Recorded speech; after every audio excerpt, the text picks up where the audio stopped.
ప్రభువైన యేసుక్రీస్తు నామానికి మహిమ కలుగును గాక. దేవుడు మిమ్ములను మీ కుటుంబాలను ఆశీర్వదించి దీవించును గాక. పరిశుద్ధ గ్రంథం బైబిల్ దేవుని యొక్క వాక్య భాగాన్ని చదువుకుందాము. లూకా సువార్త 6వ అధ్యాయము 20వ వచనము. అంతటా ఆయన తన శిష్యుల తట్టు పారచూసి ఇట్లనెను, బీదలైన మీరు ధన్యులు, దేవుని రాజ్యము మీది. ఎవరండి? బీదలైన మీరు ధన్యులు, పరలోక రాజ్యము మీది అంటున్నాడు.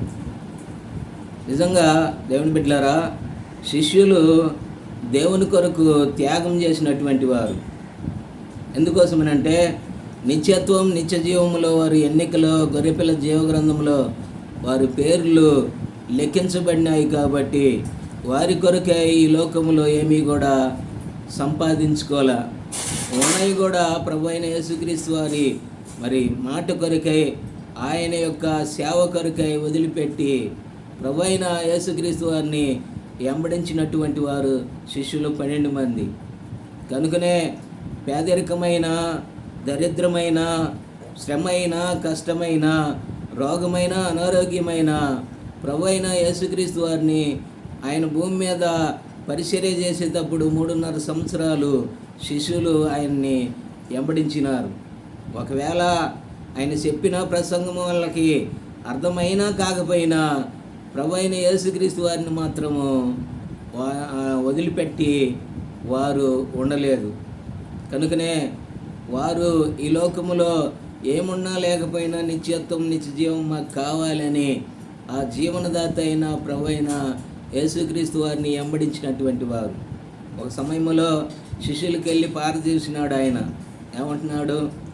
చదువుదాము. అంతటా ఆయన తన శిష్యుల తట్టు పారచూసి ఇట్లనెను, పేదలైన మీరు ధన్యులు, దేవుని రాజ్యము మీది.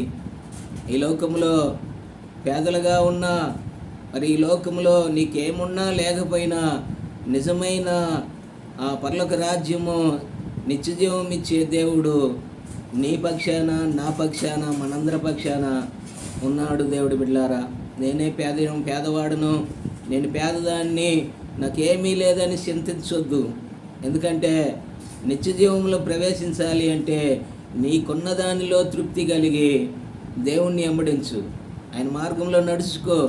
నిత్యత్వం నిత్యజీవం. ఎందుకంటే ఈ లోకం ఎప్పుడైనా వదిలిపెట్టాలి ఒక టైంలో. అప్పుడు నిత్యత్వంలో నిత్యజీవము కలిగి మరణము లేని జీవితము, ఆకలి దప్పులు లేని రాజ్యములో ఉండటానికి ప్రయాసపడు. దేవుడి వాక్యాన్ని దీవించి బలపరచునుగాక. ప్రార్థన చేసుకుందాం. మహాపరిశుడు తండ్రి, సర్వశక్తిమంతుడా యేసుక్రీస్తు ప్రభువా, ఉన్నత పరిశుద్ధ నామాన్ని బట్టి నీకు స్తోత్రములు నాయన. అయా, శిష్యుల తట్టు చూసి పరలోక రాజ్యం మీదన్నారు. నా నిమిత్తము పేదలైనా కూడా మీకు నిత్య జీవము నిత్యత్వం ఉన్నదని వారితో మాట్లాడిన దేవుడు.